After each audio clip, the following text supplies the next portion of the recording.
Senhor esteja convosco. Anúncio do Evangelho de Jesus Cristo segundo Mateus. Naquele tempo, enquanto Jesus subia para Jerusalém, ele tomou os 12 discípulos à parte e durante a caminhada disse-lhes: Eis que estamos subindo para Jerusalém, e o Filho do Homem será entregue aos sumos sacerdotes e aos mestres da lei. Eles o condenarão à morte e o entregarão aos pagãos para zombarem dele, para flagelá-lo e crucificá-lo. Mas no terceiro dia ressuscitará. A mãe dos filhos de Zebedeu aproximou-se de Jesus com seus filhos e ajoelhou-se com intenção de fazer um pedido.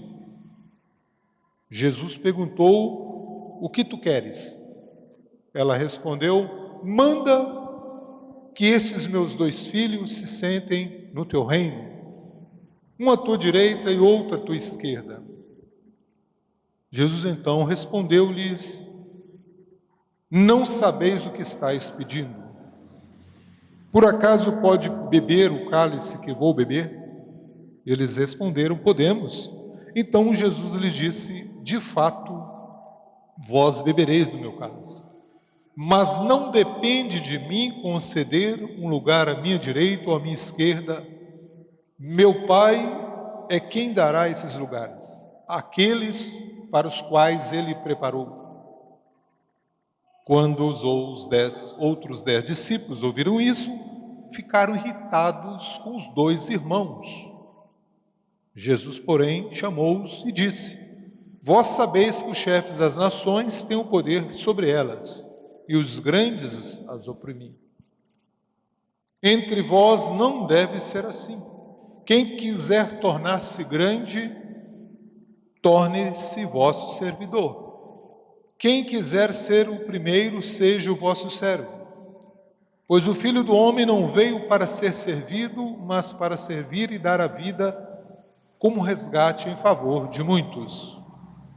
Palavra da salvação. Jesus Cristo, hoje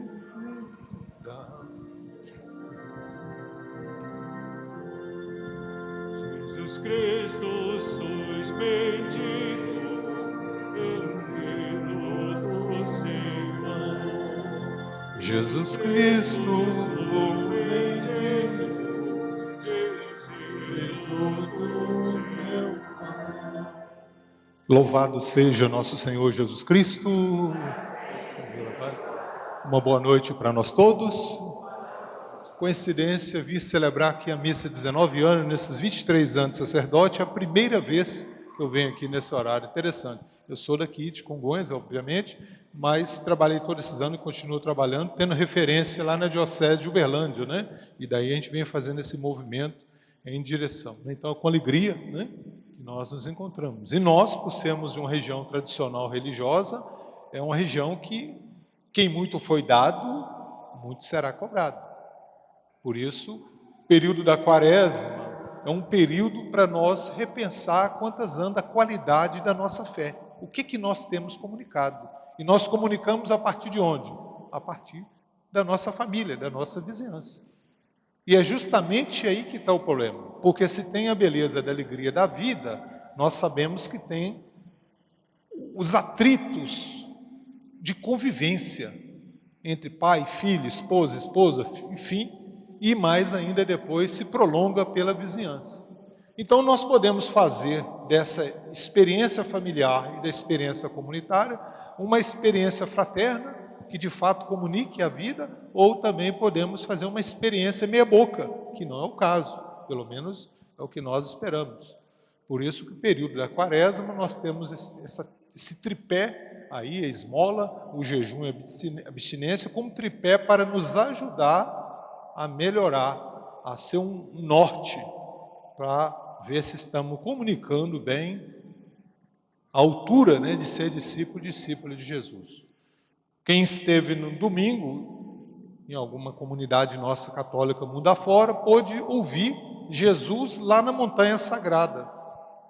Montanha, lugar da oração, hoje a nossa comunidade de fé. Jesus em oração para enfrentar a missão.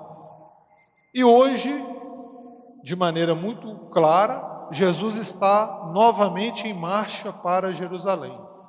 E já corria a boca miúda, na rádio da fofoca geral da região, que Jesus estava indo a Jerusalém para enfrentar os poderes político, religioso e econômico que lá estavam na época, e que o fim dele seria a cruz. Ora, os discípulos já estavam atônitos, preocupados. Se ele que passou fazendo bem, confirmando a dignidade aos irmãos e irmãs, aos mais pobres, sempre tinha uma palavra de luz, de esperança para as pessoas. Se ele vai ser crucificado e morto em Jerusalém, o que vai sobrar para nós? Nós discípulos. Ora, Jesus sempre foi muito franco e jogo aberto com os discípulos. Ele sempre disse que aqueles que deixassem casa, pais, que deixassem seus lares, sua zona de conforto, ainda hoje, não negando, não sendo oposição à família, não, isso você pode fazê-lo, mesmo estando casado.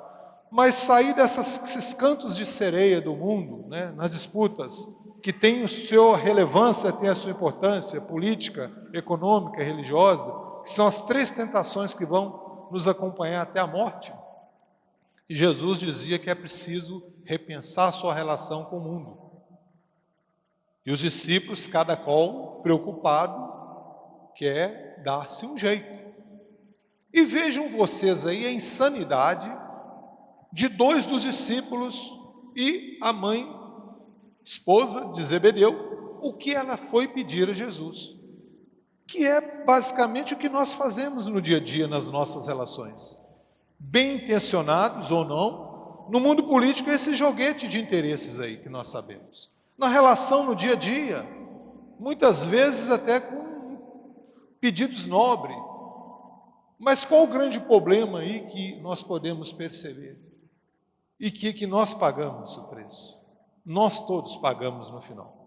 Enquanto eu quero intervir junto a um colega, um amigo, para fazer um favor para o meu filho, para a minha filha, ou no mundo político, ou para arrumar um bom emprego, com as nossas articulações, que faz parte do jogo humano da convivência, se nós pensarmos tão somente na relação meu filho, nós entramos naquele movimento, salve-se quem puder. E Jesus propõe um outro caminho. Por isso aí a insanidade desses 2 discípulos, Tiago e João, que não bastasse a insanidade deles, jogou a mãe deles no fogo também, para se queimar diante de Jesus, dizendo para ela, olha, vai lá, pede ele, porque de fato, o que está esperando ele em Jerusalém é cruz e morte. Nós estamos com ele, vai sobrar para nós também, como sobrou para todo mundo. Ela deveria, pelo contrário, ter reanimado os discípulos, né? Largado o coração. Então, olhando para essa atitude insana da mãe, lá, mãe dos 2 jovens discípulos de Jesus, ainda jovens ainda, né? Ainda imaturos ainda, não compreendia, eu achava que seria uma disputa onde eles iriam se confortar e pronto, também destronando, virando o jogo. Jesus propõe um caminho diferente. E esse é o desafio para nós na nossa quaresma. Porque nós, muitas vezes, ainda estamos, né, sendo educados desde cedo, desde pequenininho, a disputar os primeiros lugares e terem pessoas que venham nos servir. Essa é a educação. E muitas vezes somos religiosos já de carteirinha. Temos quilometragem rodada na igreja e esquecemos que Jesus propõe um caminho diferente, um caminho do serviço. Não que nós devamos negar os nossos sonhos, não é isso. Mas é momento da gente reposicionar-se. E Jesus diz, tudo nos será concedido, mas não podemos ficar alimentando uma cultura do salve-se quem puder. Não, vamos tentar salvar todo mundo junto. Vamos tentar ter dignidade e vida para todo mundo. Vamos tentar criar perspectiva não só para uma meia dúzia de crianças e jovens, mas para toda a nossa juventude. Vamos preocupar com a comunidade. E os enfrentamentos que haveremos de fazer, deva ter sempre essa marca, a preocupação, não em salve-se quem puder, Jesus diz. Não, vamos tentar salvar-nos todos. E Jesus, pela enésima vez, ele repete essa expressão que, por mais que ela é repetida ao longo da história, nós insistimos na cultura de que tem que ter pessoas que devem morrer, que devem ser condenadas e que devem viver na indigência, no sofrimento. E Jesus continua a falar e novamente Jesus diz para os seus e diz para nós também. Quem quiser ser o primeiro, quem quiser sempre se destacar na sociedade, que seja na caridade, que seja na misericórdia, que seja na prática da justiça. É isso que Deus espera de seus discípulos. Não pedir jamais que Ele tire as cruzes da dificuldade do nosso caminho. Hoje eu ainda conversava com um irmão de outro grupo religioso, Pai Varela, em São Paulo, e ele dizia que Deus não dá a cruz para quem não consegue carregar. Ele dá a cruz para aqueles que conseguem carregar. E nós, homens e mulheres de fé, se tivermos que amadurecer o seguimento de Jesus, nós não podemos ter medo das cruzes que encontramos pelo caminho. Não que tenhamos vocação ao masoquismo, mas para dizer que nesse mundo como nós vivemos hoje, com tantos desafios, com tantos sinais de morte, a proposta da vivência do Evangelho é um desafio, e um desafio que vai exigir de cada um de nós um pouco de sacrifício. E sacrifício para nós nos robustecer na fé e cada vez mais sermos pessoas melhores no discipulado de Jesus. E se quisermos um dia a glória, nós não conseguiremos ver a glória como foi Jesus sem passar pelos desafios da terra. Então, não importa qual desafio estejamos vivendo em nossas famílias, em nossas comunidades, como no próprio país, né, que vivemos a luta pela sobrevivência, né? Porque ser cristão no mundo de hoje é lutar pela sobrevivência, que nós jamais esqueçamos que a nossa força vem do ressuscitado e que o sentido da nossa existência, do nosso caminhar, passa pelo ressuscitado. Ao olhar Jesus indo a Jerusalém, nós deveremos ser estimulados a continuar a seguir na nossa missão. Chorarmos menos. Nós somos um povo que chora demais. Nós temos que pedir sempre a Deus força para enfrentar os desafios, pois Ele também passou pelo mundo, venceu o mundo, nós também haveremos de vencer o mundo. Louvado seja nosso Senhor Jesus Cristo. Fiquemos em pé para apresentar a Deus as nossas inquietações.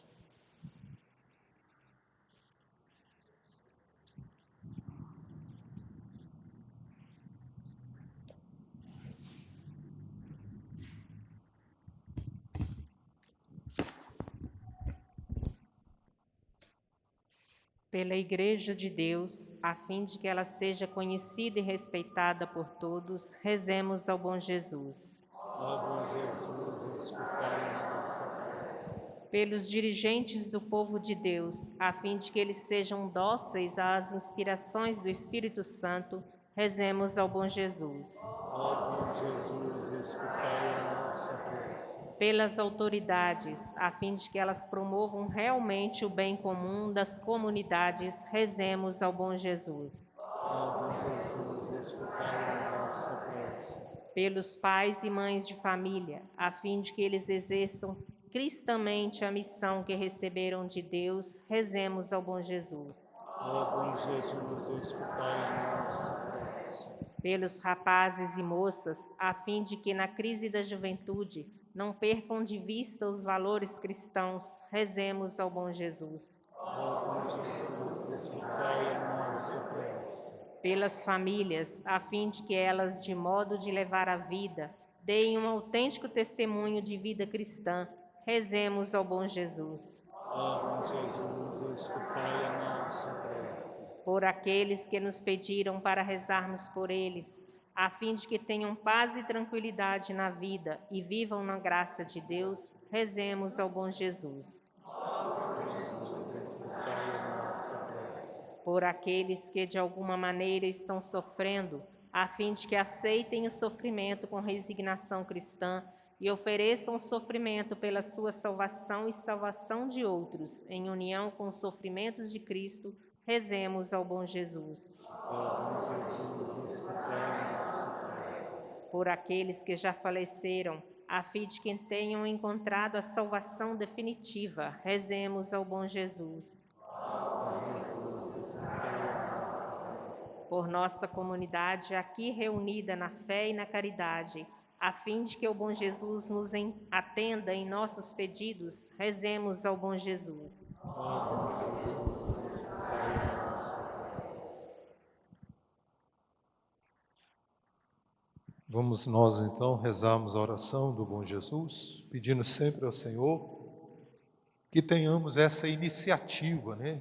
Assim como nós temos iniciativa dos nossos negócios particulares, que nós tenhamos essa iniciativa de encontro daqueles que estão sofrendo, né?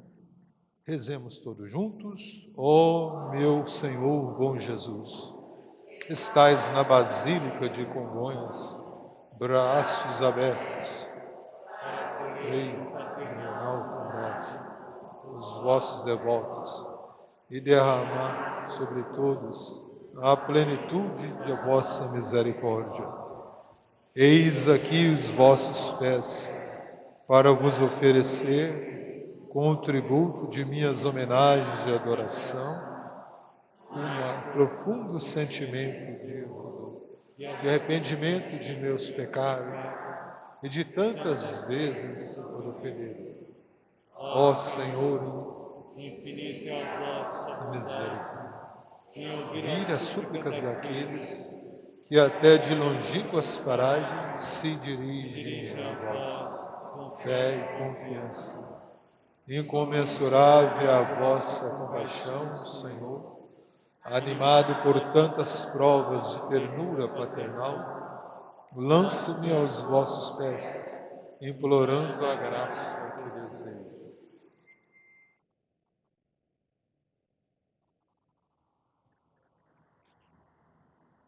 Peçamos sempre para a nossa igreja coragem, alegria, fraternidade.